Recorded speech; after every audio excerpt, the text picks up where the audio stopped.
Hey, I gotta apologize first off. I don't know why everything's uploading so slow today. Um, I recently just I have, and I don't say this like in a bragging way, but I have a top of the line router, or excuse me, modem, and a top of the line router, which is an Alienware by God. It starts with a Q. Quantsy or Quincy or something along those lines.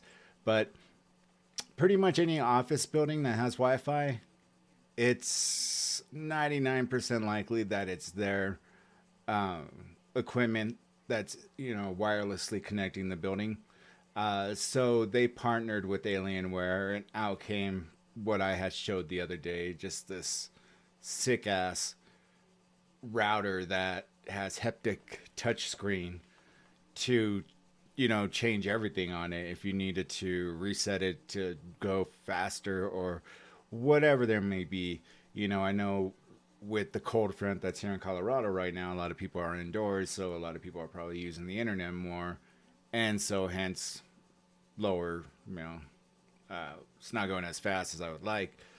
But with that being said, I was supposed to have 1 gigabyte up speed. So the story that I was so happy that, some people wanted to hear it.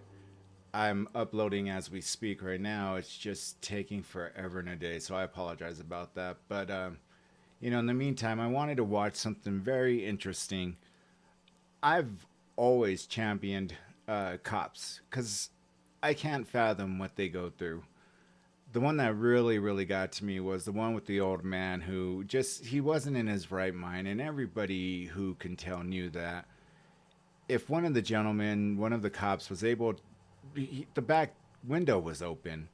If he was able to, pepper spray this old man in the face, why didn't he just prop that back door open? Because they also had laid down spike strips to pop his tires, which it ultimately did, and take control of him from behind. I mean, I don't know their tactics or whatever, but he had a gun in the car, and one of the officers, it broke my heart because this officer had been there on the scene for the longest, and he was like, come on, let me buy you a cup of coffee, come on, let me let's talk about it. What's wrong? And the guy was just not comprehending it. He's old. And no matter what this cop tried to do, I mean, he was trying everything in his power, and I applauded him for it. And then out of the blue, after the cop pepper sprays him, and it's not the same young man, because the first cop on scene was a younger cop. But they had a hell of a time breaking the windows, which I thought they would have like a good, window breaker, especially for vehicles, but they just used their batons. And once the guy reached for the gun, I mean, they just unloaded on him. But the whole time the cop is saying, please don't make me do this. Please don't make me do this. This is like basically telling him, this is going to ruin the rest of my life. Please don't make me do this. Like begging him, please stop. And so that's why I say, just because there are a few bad apples doesn't mean they're all bad.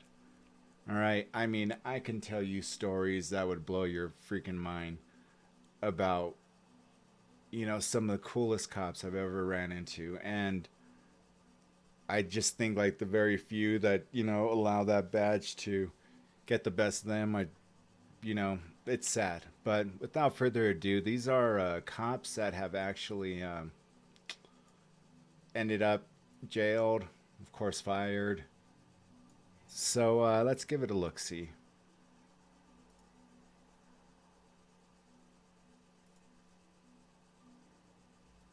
You cold-blooded killer!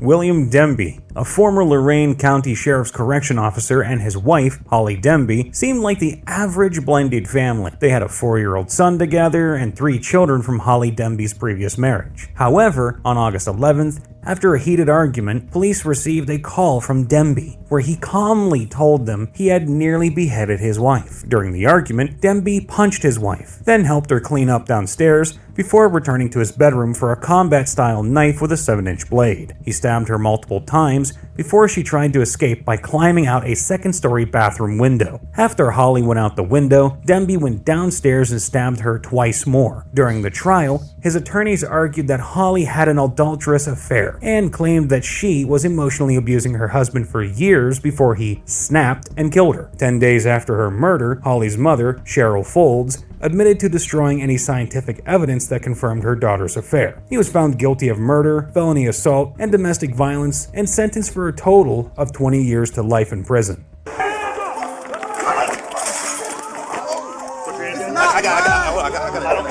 I'm Sergeant Wayne Jenkins of Gun Trace Task Force. I'm assigned to Baltimore City Police Department.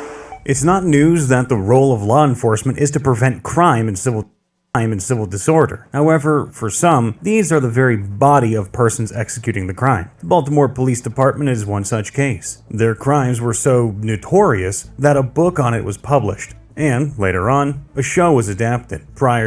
I've heard a lot about Baltimore cops, a lot, that they are extremely corrupt. Yeah, that's sad. To this, they'd been lauded as some of the best gun cops in the city, seizing tons of illegal firearms every month and demonstrating a work ethic that is beyond reproach. In the words of one supervisor, Wayne Jenkins was a rising star in the department because of his ability to regularly bring in huge seizures of drugs and guns. Jenkins joined Baltimore's police department in 2003, first becoming a beat cop and patrolling the streets of Baltimore. It was in 2007 that Jenkins became a part of the Gun Trace Task Force, a new unit of plainclothed officers focused on targeting suspected criminals believed to have big supplies of guns and drugs, in a bid to reduce the city's high murder rate. However, the focus on quantity rather than quality led Jenkins and the 7 other GTTF officers to start planting evidence, take money from the homes they invaded, and even resell the drugs they seized back onto the streets. On March 1st, 2017, Sergeant Wayne Jenkins and 6 of his subordinate officers from the Gun Trace Task Force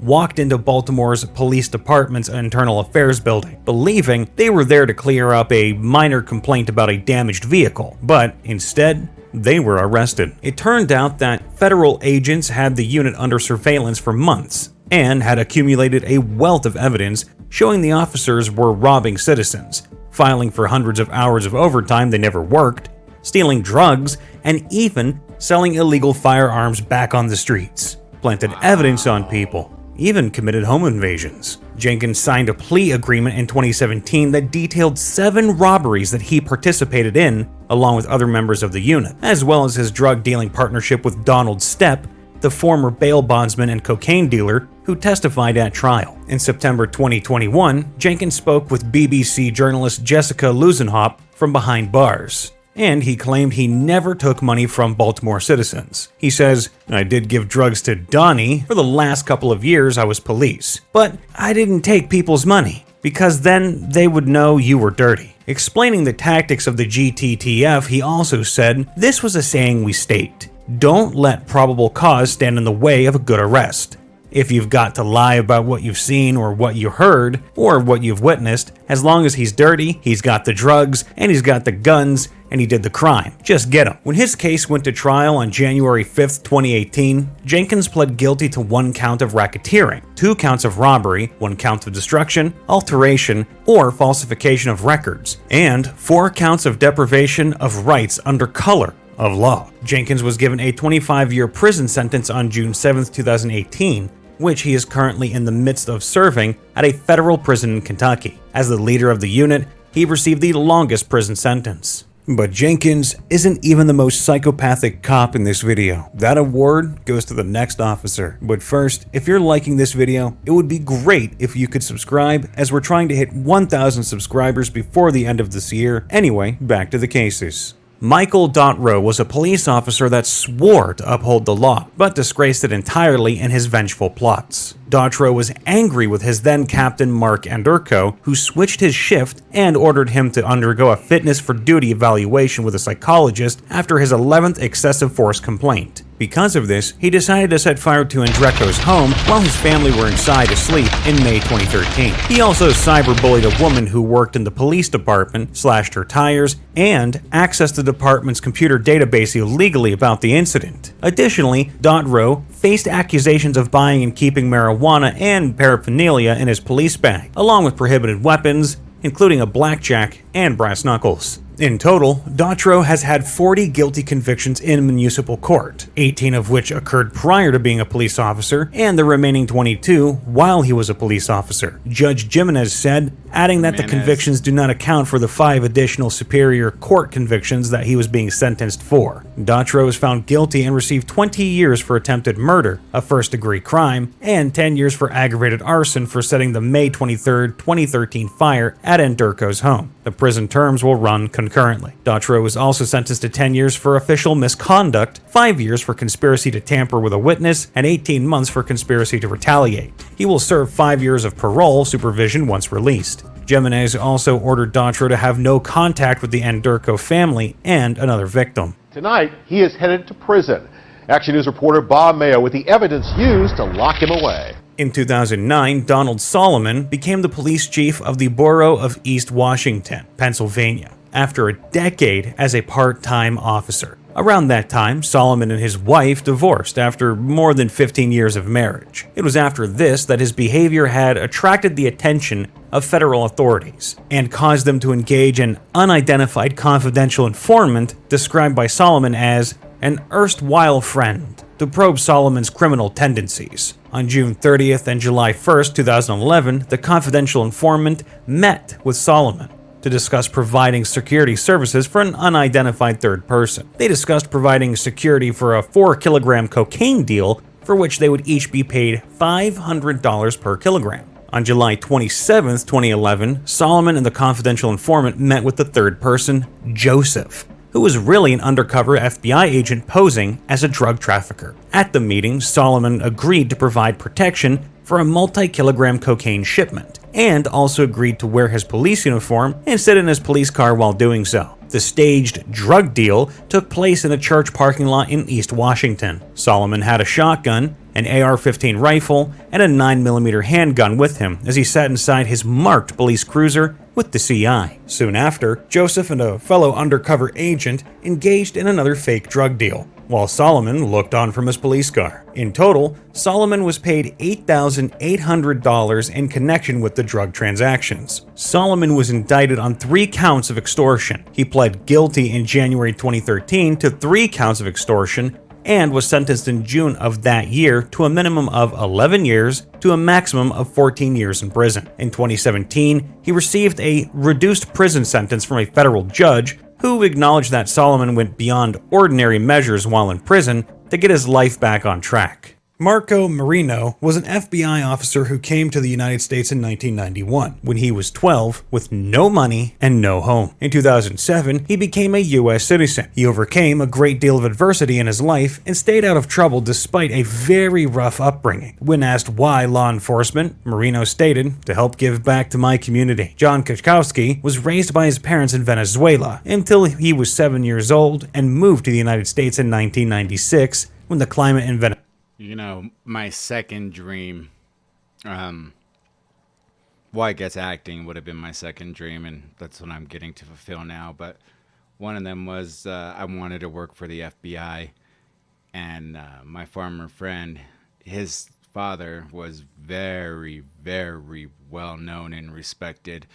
He was an internal affairs officer, and he was so happy because his son wasn't going to, go that route, but I really wanted to work for the FBI. So while I was going through all the paperwork and everything, I got rejected immediately because my father, that I only seen maybe once every 3, 4, 5 years, had a felony. Didn't live with him. Maybe seen him, like I said, once every 3 to 5 years. I had a sister and I had no idea. And because of that, they rejected me.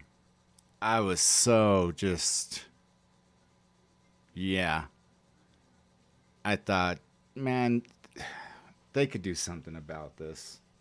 Venezuela began to change for the worse. His father was also a U.S. citizen. He wanted a law enforcement career, believing it suited his personality, and he was made for the job. His goal was to work in either narcotics, burglary, or robbery units. Despite both their passions for their jobs, they were discovered to be trafficking fentanyl, a powerful synthetic opioid analgesic that is 50 times stronger than heroin and 100 times stronger than morphine. Marino, who was 45, conspired with Kuczkowski, who was 33, to traffic the lethal drug. Moreno tried to recruit a confidential informant to traffic drugs with him. He promised law enforcement protection to the individual and said he could intervene if other law enforcement agencies attempted to investigate the confidential informant. In March, April, May, August, and September of 2021, Moreno accepted a total of $44,000 in cash in exchange for protecting the safe transport of at least 27 kilograms of cocaine. Unbeknownst to Moreno, there was no actual cocaine, and each of the transactions was controlled by federal law enforcement. During the transports of the purported cocaine, it was alleged Kokoschki made himself available by radio to make any calls that Moreno might need, including to other law enforcement officials, to protect the safe transportation of the cocaine. In June and August of 2021, Moreno allegedly distributed approximately 7.5 kilograms of fentanyl that Kokoschki provided to him. Kokoschki was identified to be a cooperating witness as someone who had previously been an informant for the narcotics officer, and the relationship had turned into one where the witness was trafficking drugs. The witness said Kokoschki used a Mickey Mouse marking on kilograms of cocaine when he provided them to the witness, the same marking that was found on at least 4 of the 7.5 kilograms Moreno provided to the informant. John Kokoschki, 33, entered a guilty plea that includes forfeiture of cash, 21 firearms, a 2016 Cadillac Escalade, a 2021 Chevrolet Corvette,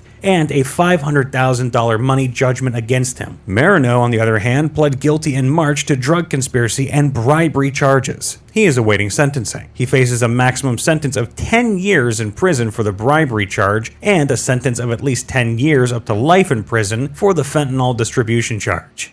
For most of his 4 years as a Memphis police officer, Arthur Cease IV financed his dream of becoming a record producer by stealing large sums of money and drugs from dealers whose reward was not being arrested. Arthur Cease was a... I don't know if I could see a cop laying down some beats, or if he even knew what a record producer is. Just having to say yay, nay, like, you know, in the movies, but no, it's completely different. That's kind of funny. A Memphis police officer. He grew up in Orange Mountain, joined the Navy, and then, on July 19, 2001, he became a Memphis police officer. He was fired in January of 2005 after state robbery charges were filed, but he continued the shakedowns by directing former colleagues still on the force to make the stops. 3 other Memphis police officers, Anton Owens, Andrew Hunt, and Alexander Johnson, as well as other associates and relatives of Cease, were involved in the conspiracy. His primary goal was the high life, Parker said. He wanted to be a rap record producer and, in fact, High Life Incorporated was going to be the name of his record company. He wanted to raise money for his rap label, so he'd get friends who were drug dealers to set up drug deals, and then he and other officers would rob them. The prosecutor said that after taking drugs, money, cell phones from the dealers, he would then tell them, "This is your lucky day." How the hell are you gonna launder that money? You're a fucking cop. I know they get paid a shitload for doing off the clock security. A shitload. I'm talking about like $80 an hour, $100 an hour, somewhere around there. When you see them, at sporting events or things like that, they're getting paid a shitload of overtime. And that he wasn't going to arrest them. Cease was the principal co-conspirator. Cease's convictions are based on 14 separate incidents. The incidents followed the same basic plan. Cease would arrange for a drug buy or drug sell using drugs taken in a previous incident, using a non-officer contact as the front person. As the deal was occurring, either Cease or one of his fellow co-conspirator officers would arrive at the scene to make a purported arrest and seize the money and drugs involved in the deal. The participants would then be released, and Sees and all his conspirators would split the proceeds without reporting the incidents. In November or December of 2003, Sees arranged for his cousin to set up a drug deal with Dewan Nard Brooks. Acting outside of his assigned beat, Sees observed the deal in an unmarked police car while wearing plain clothes. When Brooks' SUV pulled up next to Sees' cousin's vehicle, Sees radioed for Owens to come to the scene in uniform in a patrol car. Owens approached the two vehicles with his weapon drawn and removed both Brooks and Sees' cousin from their vehicles. Operating under Sees' instructions to make it look real, Owens roughed up Sees' cousin and placed him in the back of the patrol car. Meanwhile, Sees searched Brooks' SUV and found a bag containing a half kilogram of cocaine, which Sees placed in the front seat of his unmarked vehicle. Owens also seized $11,000 from Brooks, then released him without an arrest. Once Brooks left, Sees' cousin was released from Owens' patrol car, and the drugs were dropped off at a South Memphis house, where they were later used to set up another drug sale. Owens, Sees, and Officer Johnson then split the $11,000 in cash. After several dealers finally complained to the police department, a months-long investigation was conducted that ended with the arrest of Sees in an April 2006 sting. Sees' 44 counts of civil rights, narcotics, robbery, and firearm offenses led to one of the most extreme sentences for civil rights and other violations that did not involve any deaths. He was... That is crazy. It goes deep, man. It really, really does. Well, I'll be back with one more video. I didn't realize how much time I had taken tonight, so hopefully my peeps in the East Coast and everyone else in the Midwest, you guys are doing all right. I know Colorado, we barely missed the storm front, but we got the cold, that's for sure. We just didn't get any accumulation of snow, so I hope you guys are doing well out there. Hope you guys have power for one. Whether or not it's to watch YouTube or these videos or whatever, I just hope that you guys are doing great. You know, till then, thank you for watching. I appreciate it as always. Peace.